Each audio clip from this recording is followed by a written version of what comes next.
learning how to recognize distractions has been paramount for my life. And every champion I know, they recognize distractions. You think Peyton's, engaging with every single person that wants the free tickets? You just got to learn to, hey, not right now, not ever.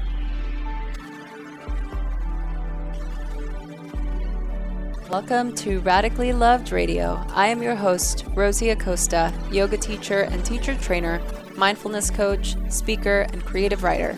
I am also the founder of radicallylove.com, a website where you can go for more information about yoga, mindfulness, meditation, and lifestyle advice. On this podcast, we talk to people within our health and wellness community that are creating content through the ritualistic practice of yoga, meditation, or overall mindful living. We hope to create value in your life so that you can achieve your highest potential and live a radically loved life. To stay in touch with us, just follow me on Instagram and Twitter at Rosie Acosta and on Facebook at Radically Loved Rosie. You can sign up for our newsletter on radicallylove.com to stay up to date on future workshops, retreats, and latest podcasts. This podcast is brought to you by Four Sigmatic. I have been waiting for months for this product to come out, and it's finally here, the Four Sigmatic Mushroom Focus Shot. Four Sigmatic has always believed in seeking energy through nutrient-dense foods, sleep hygiene, movement, and hydration. So when they came up with this product as an alternative to all those gnarly energy drinks that are out there, I was so excited. This is the first ready-to-drink product that promotes focus and energy without all the gnarly ingredients. You can sip half of the bottle of lion's mane and guayusa with a powerful pineapple taste from only real ingredients. No artificial sweeteners or flavors are allowed. I can drink half of the bottle in the morning and then half in the afternoon, and it doesn't make me feel weird and jittery in the afternoon. Go to foursigmatic.com and use the promo code RadicallyLoved, that's RADICALLYLOVED, to get a special discount on all the Four Sigmatic products. Back to our show.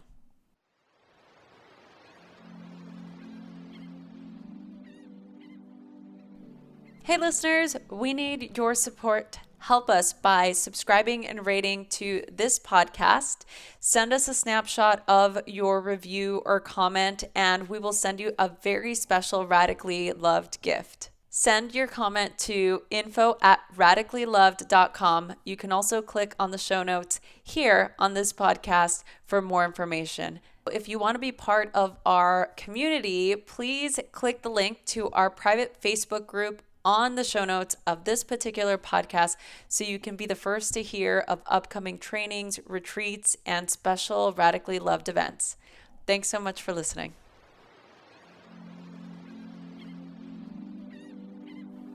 Ryan Harris is a motivational speaker, author, and Super Bowl 50 champion. He's a 10-year veteran of the NFL, and off the field, Ryan believes that together we can change the world. He believes that it is your right to be extraordinary.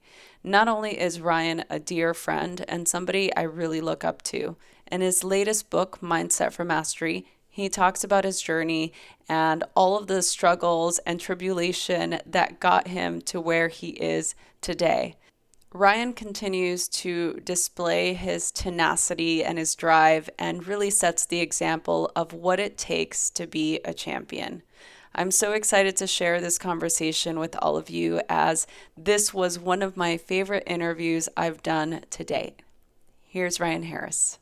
Hello, everyone. Welcome to Radically Loved Radio. We're here. I'm here with one of my favorite people and brother and just inspiring individual around, Ryan Harris. Thank you so much for being here. It's an honor to be on your podcast, share time with you, meet Andrew and others in your circle, and great to reconnect. Thank you. And so you'll hear the ambient sound of us being at the beach, and we're having tea, and Ryan was so sweet to have us come over on his LA trip, and obviously, selfishly, I'm glad that I get to see you, so this is great. And Notre Dame's 12-0, so Notre Dame won. Yep, they beat USC. You know what's funny is that I'm like watching everything, and I know, and I'm like, okay, what would Ryan say about this game right now? Like looking at this, and then I still can't figure it out, but at least I know I have a good encyclopedia I could just text and be like, hey, what is this? Is this good or bad? I just need to know if it's good or bad. Absolutely. Just defense wins championships. The easiest thing to say around football teams. So Ryan just wrote an incredible book that I'm really excited to talk about. And I'm also just really excited to talk to you about just, your life and the things that you've learned and overcame, and to get to this place where you are now, and being in the place where so many millions of people envy, getting to the Super Bowl championship that you've achieved. Crazy. Still crazy to hear. Is it? Yeah. Are you wearing a ring? Yeah, yep. Got it on there. I've You want worn that to thing. throw it on for the interview? Can I wear it for the interview? You got it. This gave me magical powers when I did the speaking. So Ryan and I both spoke at Evoso Live earlier this year. Yeah. And it was the first time I actually ever shared my story on a stage. Yeah. So it was pretty powerful. It's funny you say that, because when we were kind of working beforehand, that was the first time, like, I am, I can, I will, one of the things I talk about, I kind of was open with that, and about that was my process. And you wrote, that is, that's inspirational AF, and I was like, man, I'm glad, people could see it for what it was, because until then, I hadn't shared that either. I mean, that's a process that I had used, but, you were one of the first people that were like, yeah, no, this is awesome. Yeah, well, and here's the other thing to that, too, is that in my tradition in yoga, I have a teacher I study with, part of our grand teacher's mantra was, I can, I will, I must. Yeah. And so anytime we did any type of visualization or writing of manifesting, trying to bring things to life, that was sort of the prompt that we would get. And so when you said that, and when I heard it, I'm like, oh no, whoa, hold on, here it is. Connection. This was the way that I was really fully able to connect with that mindset, because to me it all just came together. And then the way that you were able to bring that and bridge that into your life and the things that you've learned was really impactful. Yeah, thank you. I mean, that's one of the things with athletes. People don't think we fail, you know what I mean? And as an athlete, that's one of the best things for me in writing my book. I give people examples of when I failed, you know what I mean, and how tough it was. And that's what, one of the parts I love about your story, when you're in the cop car with the panda gloves, but, it's, we talk about failure less than we talk about sex. And it's crazy, because we don't equip each other with the experiences and the knowledge and the tools to work out of it. And one of the things and benefits in becoming a champion, I can be a champion for more than myself, and part of that is showing and talking to people about, the different failures I had and how I worked out of it. Because no matter who you are, where you're from, we'll all fail at some point, and we all want success, whatever that looks like for us. Yeah. So encouraging people to go get it and be themselves while doing it, as you say, it looks different. Yeah. And just to embrace that. And I think it's something that we turn away from a lot. And I know something that I did, I turned away from being different and sounding and looking and preparing different. And those are the things that helped me become a champion. Yeah. I like that in the book you write about this a lot, and you talk about this, the different steps into getting to a place where you can actually do the work and achieve greatness and achieve success. I think that a lot of the times people get tripped up in the in-between state. And I'm saying the in-between, maybe it's the actual doing of whatever the thing may be. You talk about mindset, and then once the mindset happens, there's the work, right? And we almost kind of skate over the work, and then it's like, here's right, and here's the championship, know? So I want to talk about that, because you of all people, and I love the way that you wrote about it in the book, because there's a lot of people that might listen to this because they're in that place right now. Yeah. Right? They're in the rut. Yeah. Well, and then part of it too is you're doing so much hard work, I think, at times between, and you said the mindset and the accomplishment, and there's a big space in between where you got to do the work, in college, or, I have a family member who's going to get her doctorate, and, she was so concerned after deciding she wanted to do it and then going to it, if she'd be able to do it, it's like, but also one of the things that happens is in that work, you don't know if it's going to pay off. You know what I mean? And we always want, we want to put our credit card in the machine. No one's going to buy that cup of tea or cup of coffee for us. We want to know that everything we're doing is going to pay off. And that's the toughest part when you're really reaching for your goal, is you can't know until the end that everything was worth it. And that's the best part for me in winning the Super Bowl. Everything mattered. And I couldn't tell you if it was the 8 a.m. workout I did the weekend, the day after we graduated high school, or if it was the yoga that I did the week before the Super Bowl. But it all matters. And at the same time, nothing matters, right? Yeah. None of it mattered in the moment when we played those 60 minutes to win a Super Bowl. So, but in those moments of doing work, I think about the various times in my career, I ran 18 400s as a kid, something my trainer when I went to the NFL came back, he's like, hey, we got 12. I'm like, absolutely not. I'm a professional. I'll do 4. You know what I'm saying? Like so that worked there. And then in college, just really working on, myself and my belief, but also, my body, working to strengthen my body, working to get nutrition into my body. Yeah. And then in the NFL, I remember, I was in the showers after one of my first practices, and I'm thinking, do I have to tell them that I can't play football this fast and that I can't, you know what I mean? Or are they going to find out? It's like this moment for me of like, I can't play in the NFL. What am I doing here? Even as a third-round pick. And then, the year before we won the Super Bowl, started 16 games for the Kansas City Chiefs on my way through a 10-year NFL career, and the Kansas City Chiefs told me that I didn't have any football left. Well, I went and started 19 games the following season, did the work in the offseason, learned how to breathe again, because Peyton Manning runs plays every 15 seconds, you know what I mean? So I had to learn how to breathe again, and just the different work, the new things I tried season after season were all worth it, and at the end of the day, even if I hadn't won the Super Bowl, I was a different person and the best person I could be because of the work I put in. Yeah. Well, and I want to go back to what you said about there's that feeling of maybe inadequacy or feeling like you're not enough. And those things that the negative track that goes on in our minds in those processes, right? Which is what I'm saying. That's the gap point. That's where we're sort of filling in the work that has to happen. And how were you able to get out of that mindset? Was it oh, hi, Siegel? Was it something that just happened where it would come in and you were so dedicated and disciplined with the mindset that you already had to commit that it would come and go? Or were there moments where you really sat in that despair? Yeah, both, and I'm a big proponent of feeling your feelings, of sitting there and being just, if I'm upset, I'm upset, and maybe you're not saying it to somebody, but if you can recognize it yourself, even something as little as I am in traffic, right? You know what I mean? Like, instead of being upset, honking the horn, like, I am in traffic, so both, I definitely were different times of failure. I mean, I had 9 different surgeries. One time I had to crawl up my stairs because I forgot my phone and I couldn't walk, after my toe surgery. I've had 3 back surgeries and complete doubt that I would ever, let alone play football again, but, be active again. And I think what happens is we run away and we don't want to think about that, right? People think about mindset and they think, okay, well, I'm going to stay away from those negative thoughts. Well, you also have to acknowledge your negative thoughts. You have to kind of be there so that you can know where you're going from. Okay, I am upset. I'm terrified. The night before the Super Bowl, I said to myself, I am terrified, that my greatest achievement will be my greatest failure if we lose this game. You know what I mean? And just being there in that place and identifying who you are and what you're feeling is huge.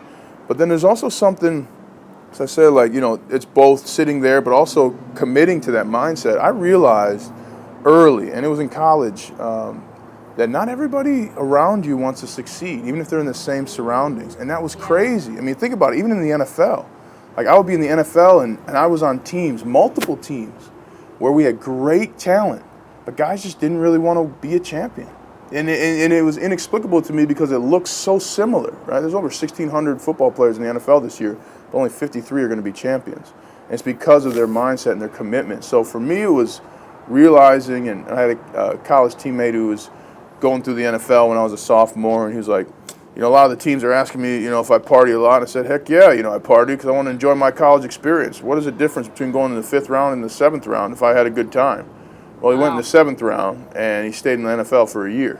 So, I mean, I'm glad he had that college experience. And let me tell you about ordering steak in Miami and Denver, you know what I'm saying? So I realized early on that, you know what, I was different. And then really playing with Peyton Manning makes you realize it's going to be different. Like, you get in a huddle with Peyton Manning, it sounds different, it's quicker. I mean, and you know what? And he's never apologized for that.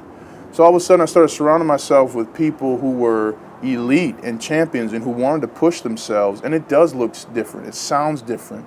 And I used to feel bad about that. I used to, no, now I embrace it. Everything to my multi-ethnicity. I'm Obama black. You know what I'm saying? We're in that White House. And for a long time, that wasn't good enough for one or the other. Right. But I don't care. So I think the combination of staying in your feelings, even for a moment, even in a yoga pose. Sometimes I'll go to yoga and I'll be in that space of like, this is my mind. Like, I'm thinking about this idea, but you know what? That means I'm working through it somehow. Mm-hmm. So let's be here. Let's think about this. Yeah. What pisses me off about this? What excites me about this? Yeah. And so being there, but also recognizing that even if you're around people in an environment where you're going to succeed, doesn't mean that everybody around you wants to be successful.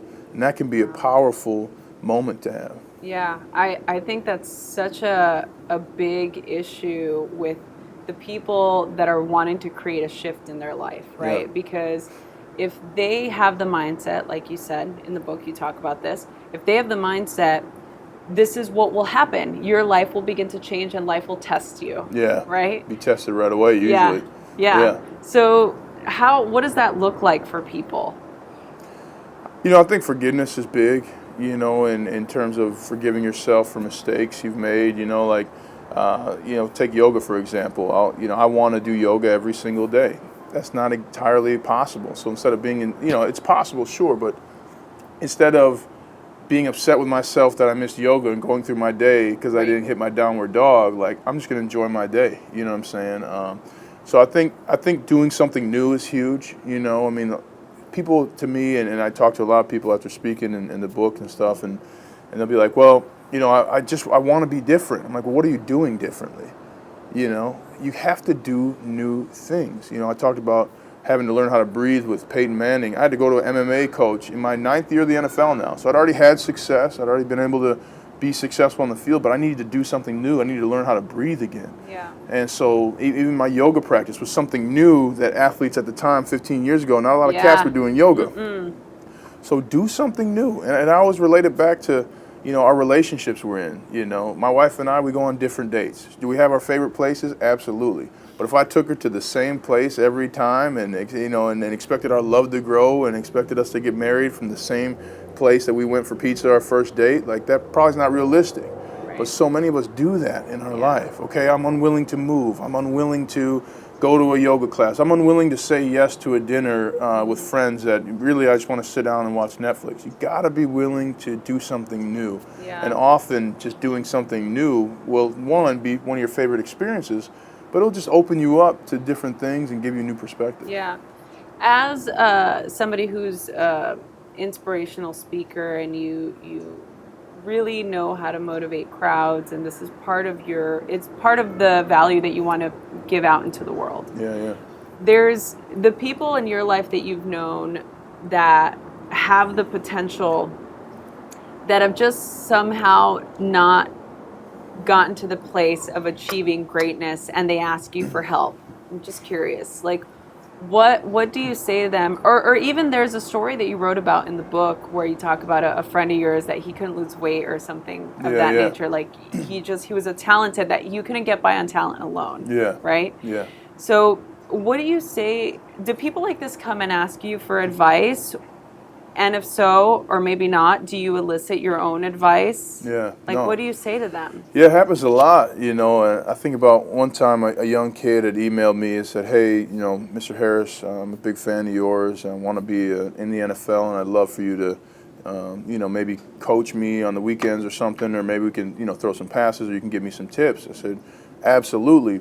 And before we get started, I want you to know you're going to have to commit yourself to overcoming fears, failures, and mistakes, because this is a process. If you really want to be in the NFL, kids, I want to go to the NFL someday, I want to play in college. So if you want to do these things, you have to commit yourself to overcoming these challenges and the embarrassment that's going to happen at different times. Never heard from the kid again. And that's an example of all the things that people, a lot of times people say, well, I want to be great, I want to do something great. I'm like, well, what are you willing to do for that? Oh, well, I want to stay in my house, I want to stay where I'm at, you know what I mean? Or, a friend of mine, in a relationship, and I'm thankful for him choosing happiness. He's like, Ryan, I'm just so unhappy. I'm like, well, then choose happiness, just make that break. Well, there's cultural, backlash between breaking up and a marriage, getting divorced. I'm like, that doesn't matter. are you want to be happy, or are you willing to be unhappy the rest of your life? So I really try and question people to find out their willingness, because then it's not about what I say. It's about you recognizing and opening up that, you know what, I'm willing to change. I'm willing to forget what society thinks about divorce to be happy. I'm willing to work with an NFL athlete so that I can become my best football player self, versus, well, I just want you to give me a couple of pointers and then I'll walk into a weight room and say, or a field and say, oh, Ryan Harris taught me a couple of things, I'm going to be great. Like, it's not me, it's going to be you. And so as much as I can encourage people to really discover what they want in their life, and that's the impact I'm looking to have. Yeah. So, and tell me the how did I am, I can, I will come about?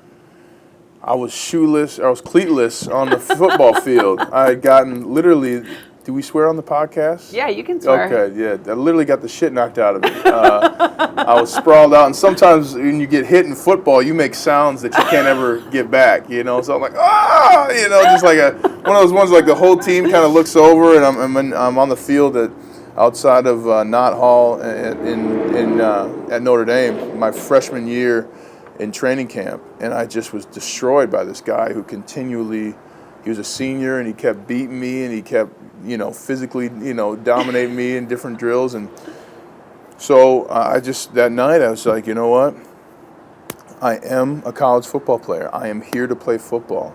I can beat him on this one drill. I can put all my effort and total resolve into achieving what I want on this one play, not the whole practice. I want to get there, but I started just breaking it down. I can fire off with all of my mind. I can guess where I can use my best guess and just fire off and hit him as hard as I fucking can. I will. And the next day and I envisioned it, I visualized it, and I got to that place and I put my hand in the dirt, and as soon as I said hi, I just drilled this motherfucker so hard that even he was shocked. One of the things when you hit people in football, you can see their eyes sometimes.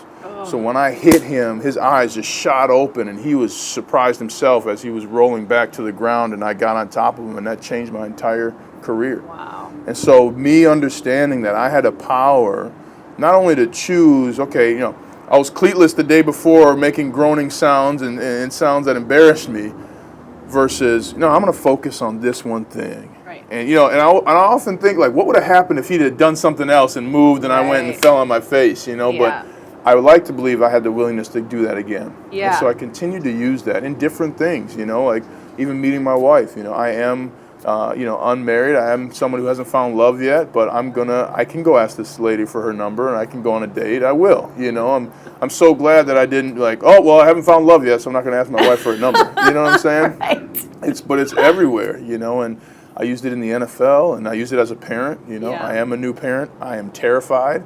I can ask parents around me what they do. I can read books on parenting. I will ask questions. And so I really started to use it to build my mindset in different areas. Because I think that's also a thing where whether you're focused on yoga or football or broadcasting or speaking, you can get so hyper-focused, but then you leave all those aspects to that part of your life. You got to bring it to your whole life and use it every day. Yeah, I mean, that's the big thing about yoga off the mat, where it's like yoga is just the microcosm and the macrocosm, right? So it's just a small way to really instill solid foundation for the rest of your life and how you behave out in the world. Exactly. Right? And how many people do we both know that can focus and do something so well, but their home life is a wreck, or all the other areas, or their health, or And so I think that that's the bridge where it's the mindset and doing the work and all the things you talk about, really being able to achieve mastery in a way that's sustainable. Yeah. Right? You got to do the work. I mean, one of the things I always think about with yoga, when I make it to my mat, I'm so happy, but I'm like, when I leave it, I'm like, okay, I got to breathe outside of the mat. You talk about off the mat work. Like, here you are breathing in yoga, but then you're not going to breathe and focus on your breathing outside of it, And my last yoga class, the instructor said, when the difficulty begins, your yoga starts. Mm-hmm. And so then I go and I'm in traffic. Okay, here's my yoga. Okay, now I'm breathing.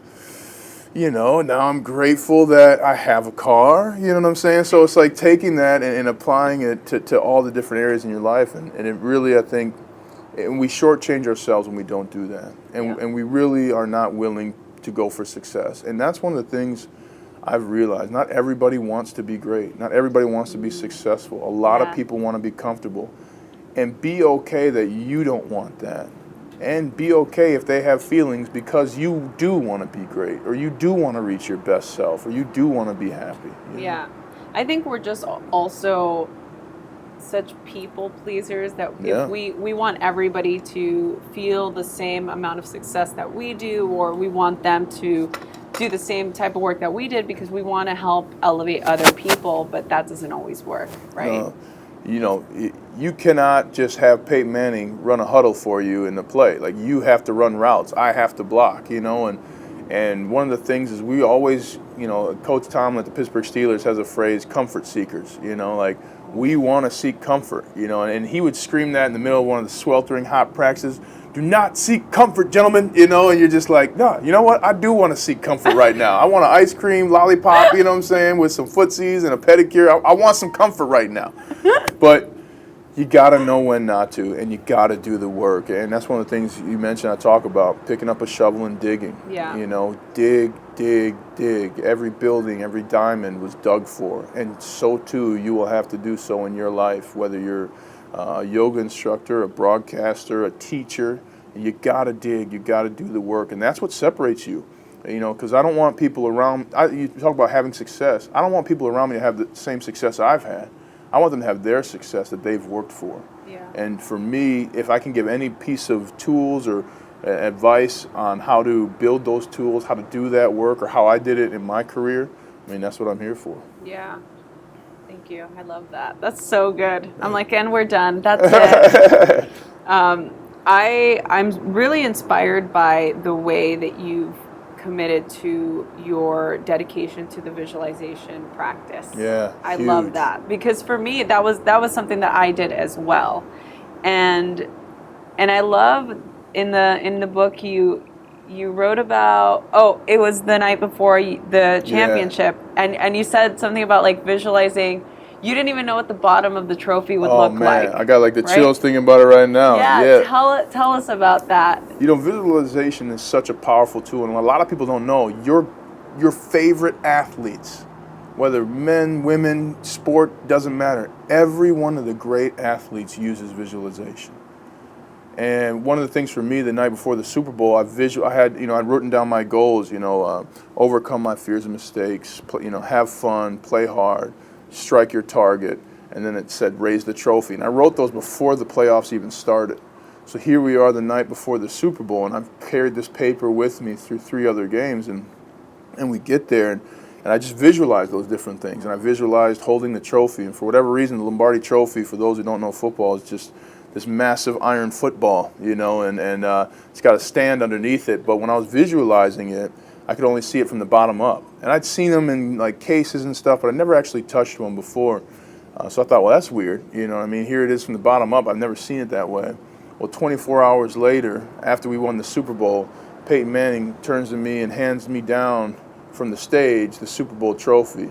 And here I touch it for the first time, and I'm looking at it from the bottom up, and it just is my mind is crazy, and yet I've been there. And so I'm there, and I kiss it, and I turn, and I say, hey, Dad, how about you hold the Lombardi? So in that moment, I'm able to be active and be present because I visualized that, Right. And I got this great picture of my dad who's taught me football and who's been with me through almost every single game and, all the whole journey. And he's just touching the Super Bowl trophy like, oh, my God. And you realize, well, it's cold, This Lombardi trophy is a piece of metal that's been waved around the stadium. No one's really touching it. It's a cold piece of metal, but it's just like your whole dreams. And so visualizing that moment and experiencing it was so powerful. And that's why your favorite athletes in their post-game or post-match interviews are calm and collected. It's never a surprise to the winner that they won because they did the work, right? Yeah. They saw it happen. They overcame that. Yeah. Even the Pittsburgh Steelers, before every playoff game, they do visualization as a team.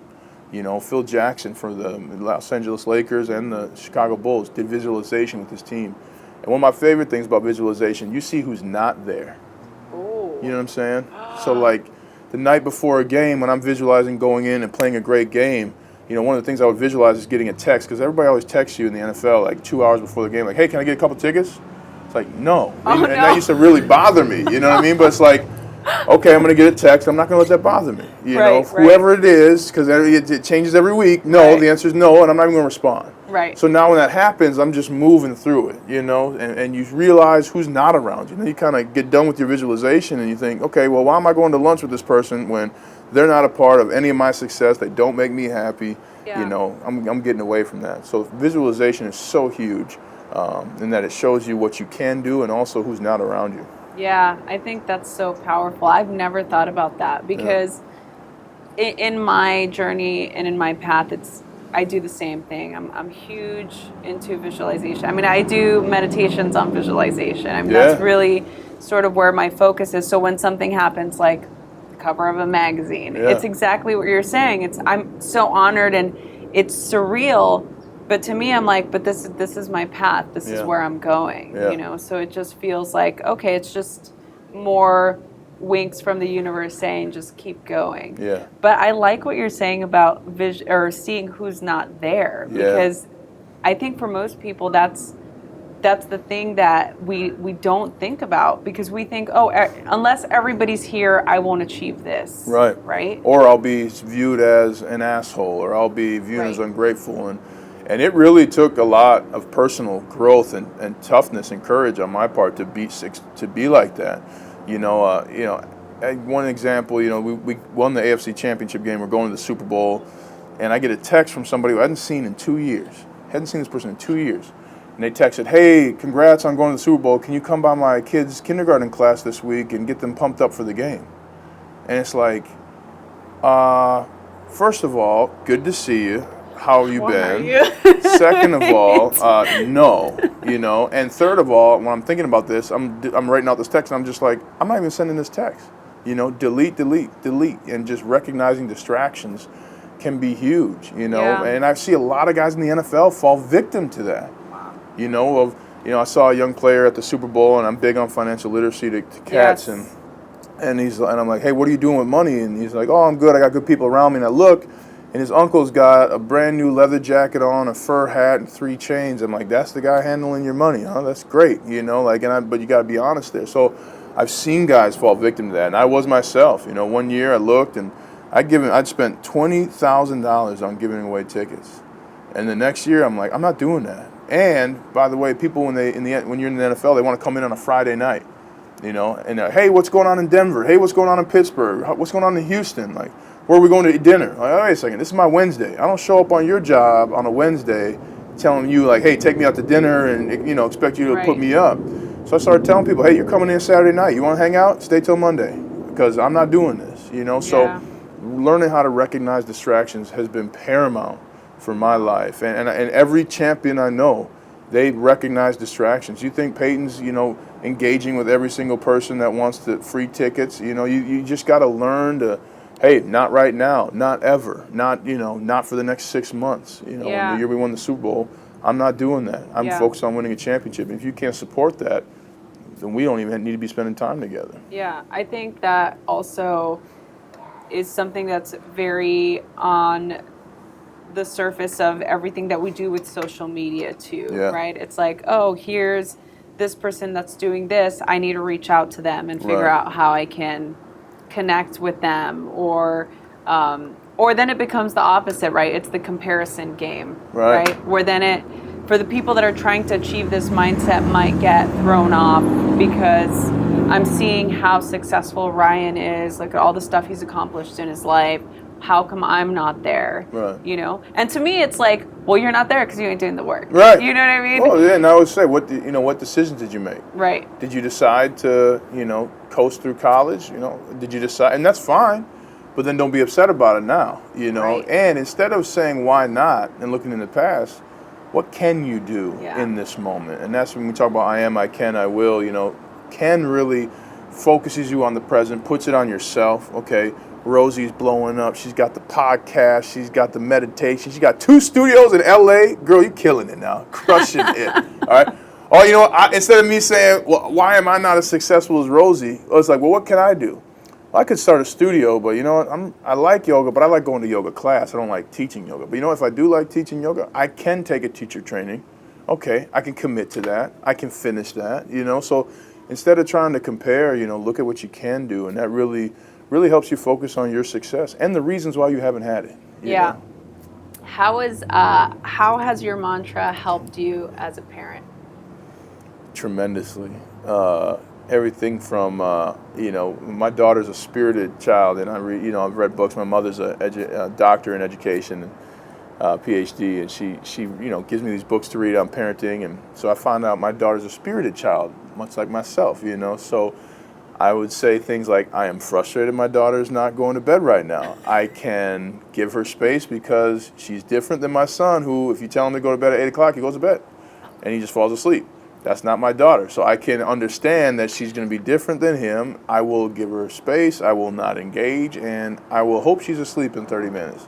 You know, so it's like, that's even one way I've done it. You know what I'm saying? Or, you know, I am a parent, and I can make sure that my kids have a diverse experience, even though I may live in a non-diverse area, or I may, they may go to a school that doesn't have the diversity that I really benefited from growing up. But I can create those experiences through travel. I can create those experiences through teaching them Spanish at an early age and speaking to them in Spanish. So, I will do those things. So I use that mantra almost every day, you know, and it gives me pause sometimes. It gives me action points other times. And it gives me relief every time. Yeah. Because I'm able to have that conversation with myself in that moment, you know. Yeah, I love that. Well, it's just you're such a attentive and present human being already. So I'm sure that that's going to translate with you as a parent too, which is awesome, you know. Yeah. What is the big visualization you're going through right now? What are you manifesting? That's an amazing question. And I'm so happy. I've been doing it because it brought us here today. I'm doing less. I'm visualizing less in my day. One of the things for me is, you know, I want to make the most of every opportunity. And as you know, we know people all over. So, okay, I'm in LA. I can go in the morning and do this, and I can be back. I can travel 45 minutes across town and get back, and I can then go to dinner. It's like, you know what? I'm visualizing less. I'm visualizing doing less, relaxing more, having more conversations that matter versus more conversations. And so for me, I'm visualizing just less in my day, what I can remove from my day. I'm visualizing what I put on my day.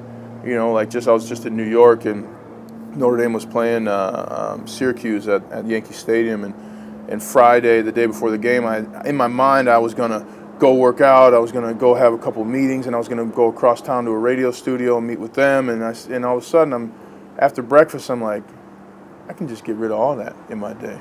Do some extra studying, be happy. So that's what I'm doing, visualizing less in my day. That's nice. I'm like, that sounds so relaxing. I'm telling you, it feels good, don't it? It does feel great. I love it.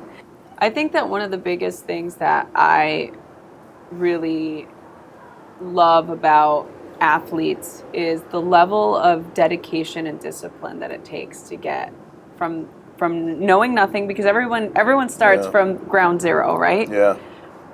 To getting to a place and achieving a certain level of greatness, right?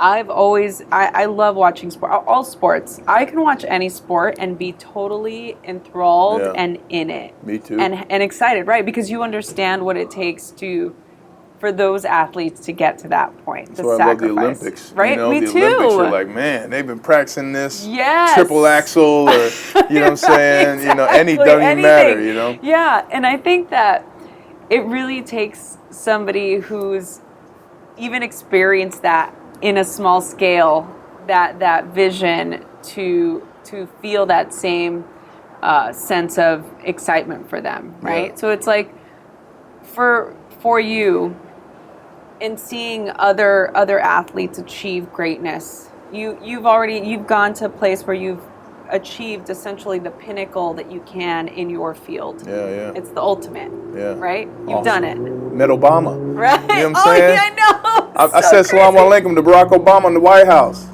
I pissed in George Washington's bathroom. You know what I'm saying? Yeah, it was awesome. So you take that experience, right? So the athletes out there, the people that are wanting to achieve that same fulfillment in their lives, if you were to give them 3 pieces of advice, only 3, just that's it. Mm-hmm. What would those 3 pieces of advice be? We need to hire you in broadcasting. You got some great questions. 1, celebrate every win. I'm huge on that. Celebrate every win. I think especially when you dedicate yourself to your dream or to your perfect life or to your health, it can be easy to say, well, I'm not there yet, I'm not there yet, I'm not there yet, versus recognizing we're having tea right now by the beach because I removed things from my day. I got to wake up today. I'm excited today. I get to see the sun today. I'm breathing fresh air today. There's astronauts in space right now. I can't wait to take a breath, of fresh air, So just celebrate every win, to really give yourself just the knowledge of how much you've done and how much it takes, because all of a sudden you start looking back. If I said to you, Rosie, what did it take for you to get here right now? Not just driving through LA, but what did it take for you to get here right now? And you start looking at all the decisions you made that made a huge difference. Big ones, small ones, some as big as your head, right? And so, Yeah. But it's like, so celebrate every win. See the journey you've been on and know you'll continue and you'll achieve. And I'd also say, don't worry about being different. It sounds different to be a champion. It looks different to care about everything and nothing, And so don't be afraid to be different. That's great. If you're ruffling feathers, it's their problem, not yours. And lastly, and we talked about pick up a shovel and dig, but I'll say it, pick up a shovel and dig. I remember before the Super Bowl, after the Chiefs told me I had no football left, I was in a dark gym, literally and figuratively. Like the gym didn't have great lighting, what I'm saying? I'm working out with my trainer, but it was a dark gym of doubt, and maybe the Chiefs are right. I don't have any football, but I refuse to believe it. And I just chose my mindset that I am a champion. I can help a team win. And I'm working out in this dark gym and lifting weights, and it does matter.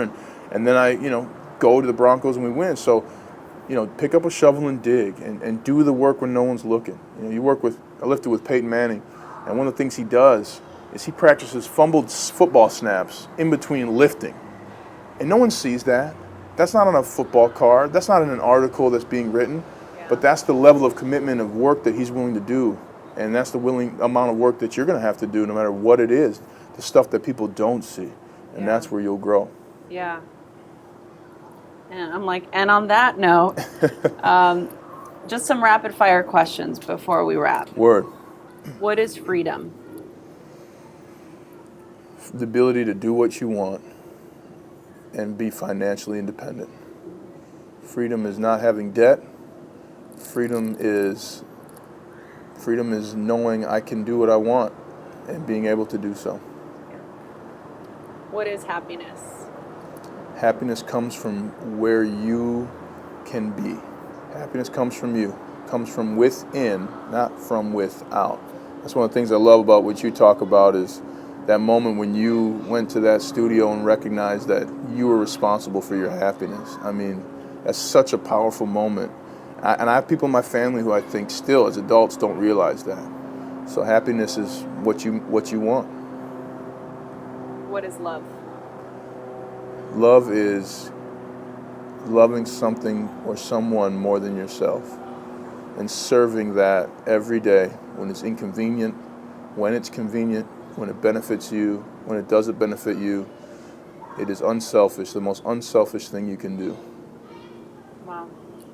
So the final 2 questions are in regard to this podcast and why I created this podcast. So I ask all my guests this question, and as much as I try and reframe it, I can't ever reframe it because it's really about the belief system that the universe works for us and not against us, right? That we're radically loved by God, source, whatever higher power of your understanding, that we are supported, that the world is a beautiful place.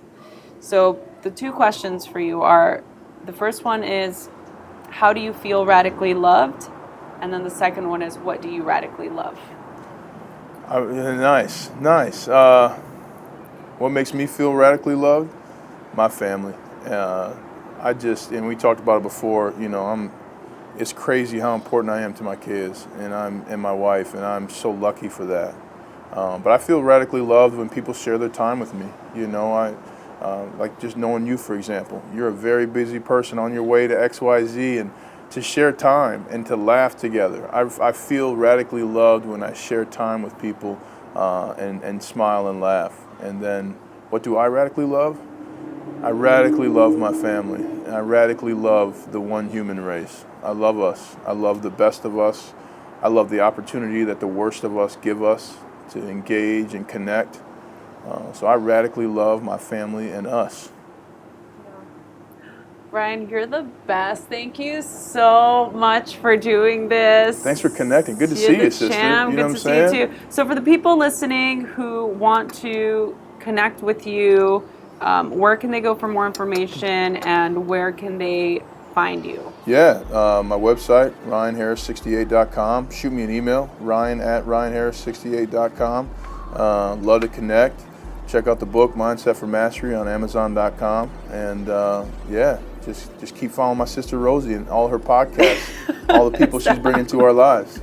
So for the people that are listening, we are giving away 10 books. Wow. So for those of you listening, if you're listening to this podcast, just take a screenshot and share it on your Instagram stories. Share or tag both Ryan and myself. Yep, at ryanharris68. And at Rosie Acosta, and you'll enter a chance to get the book shipped right to your doorstep. Yo, that's awesome. Thank you, sister. See what I mean? What? You're the best. You're the best. That's fantastic. Hey everyone, I hope you enjoyed this episode. I am so excited to continue to do this. Please share this with your friends. Email us, message us on Instagram at Rosie Acosta or on Twitter at Rosie Acosta. Subscribe on iTunes, write a review. We love doing this, so please help us continue to keep this podcast going. Thanks for listening. Is there something missing in your life? Is there something that you want to do in the world to create an impact but feel that it's overwhelming? So many of us walk through life feeling unsatisfied, overwhelmed, tired, and desperate for a deeper connection, but don't quite know how to achieve the things that we want in life. Join us this spring at the Dunsky Castle in Scotland for 7 days of yoga, meditation, and yoga nidra, all focusing on finding your life's purpose. During our time together, we will learn how and when to take action, how to lead from our heart and not our head, how to break up with our inner critic for good, and dive deep into learning about desire and discipline and how this creates a purposeful life. For more information, go to radicallyloved.com, or you can message us at info@radicallyloved.com, subject Scotland. We'll see you soon.